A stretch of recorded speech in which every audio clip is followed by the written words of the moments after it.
কারণ যতগুলো পরীক্ষা হয়েছে সব পরীক্ষার মধ্যে ভাই আসছে, চেয়ার দিছে, পানির ব্যবস্থা করছে, পাখা দিছে, তাই আমাদের সমস্ত অভিভাবকের পক্ষ থেকে ধন্যবাদ। সকাল 9টা থেকে 1টা-1:30টা পর্যন্ত বসে থাকি বাচ্চাদের রেখে। গরম হলেও প্রতিদিন একটা করে চেয়ার দিচ্ছে, 1 বোতল করে জল দিচ্ছে। এতে আমাদের তাকে অনেক ধন্যবাদ, আমাদের অনেক উপকার হয়েছে। আপনারা জানেন যে প্রায় 1 মাস পূর্ব থেকে এই এসএসসি পরীক্ষা শুরু হয়েছে। আমাদের এই শহরের ম্যাক্সিমাম কেন্দ্রগুলিতে আমরা চেষ্টা করেছি অভিভাবকদের বসার জন্য, এবং বিশেষ করে যারা অনেকক্ষণ বসে তৃষ্ণার্ত হয়ে যায়, আমরা পানির ব্যবস্থা করেছি।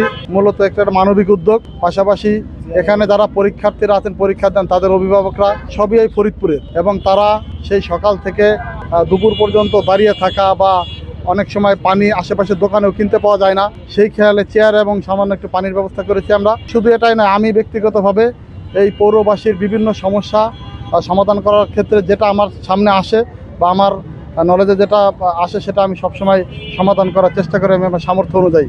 শুধু এটা না, বিভিন্ন জায়গায় পরিষ্কার পরিচ্ছন্নতা বজায় রাখা, তারপরে যাতে বিভিন্ন স্কুল কলেজের সামনে আপনার আড্ডা যাতে না দেয় সেই ব্যাপারে, তারপরে আপনার খেলাধুলা সামগ্রী, এখন ফুটবলের সিজন, বিভিন্ন জায়গায় মাঠে আমরা ফুটবল দিচ্ছি, ছেলেপেলেদেরকে খেলাধুলা উৎসাহ দেওয়ার চেষ্টা করছি।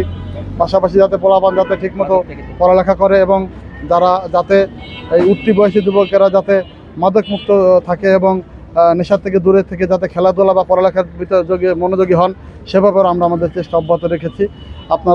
আমি ফরিদপুরবাসীর কাছে আমি দোয়া চাই।